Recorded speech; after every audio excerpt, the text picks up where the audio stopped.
Hi, this is Pete, WB2QLL.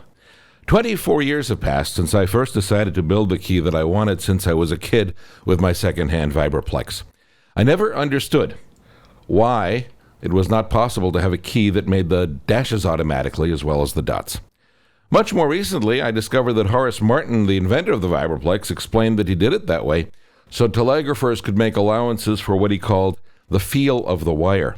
Or maybe he couldn't figure out how to make it work. By making a fully automatic bug, sending is easier, but individuality and control remain, just as with a conventional bug. I admit it's satisfying when a skimmer, such as the reverse beacon network, can pick my call out correctly, and they usually do. By 2009, I had a key that worked correctly, and in 2011, I built another, nicer version of it, and here it is. So let's make it play.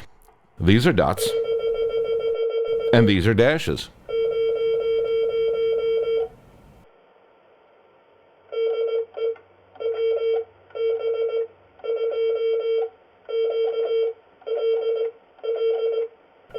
And that's my call. So, is it really sending dashes and dots? Let's look at Audacity, which is a free audio editing program that works well for this kind of thing. Now I'll stop the recording, find the number 2 in my call, and expand it like this. Okay, here's a dot length. The diaphragms of the speaker and microphone, which generate and pick up sounds that you hear, continue vibrating after the oscillator sounds end, so you see the image tail off. Okay, let's check out the dashes here. Now, along the bottom, Audacity reads out the length of the highlighted section. So, the length of the dash is 0.183 seconds. Highlighting the following space, we get 0.066. So 3 times 0.066 is 0.198, and that's within 0.015 seconds of a 3-to-1 ratio. Let's demo individuality here with the dots. First dot is 0.080. Moving to the dot space, that is 0.064, close enough to the space between the dashes of 0.066. The dot to dash transition, which I did manually, of course, and which is the tricky part of any bug for a lot of people, is 0.078 here, close enough. What we're seeing here now is the inter-element spaces remain in correct ratio. This is a little under 20 words per minute, but the dots are heavier and slower, which is my personal protest against all those bug operators who send the dots way too fast.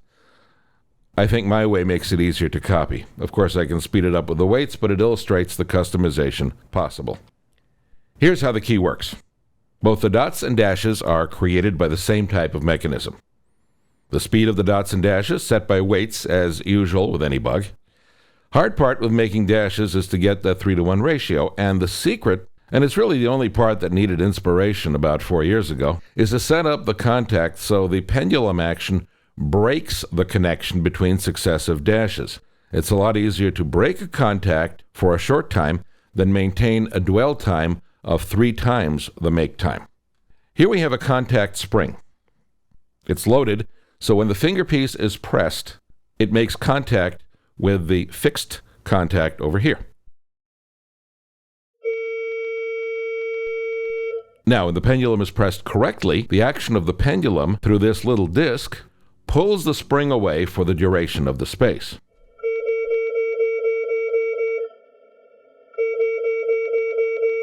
And that's all there is to it, and the adjustments can change the heaviness of the dots, the spring tension, and so forth.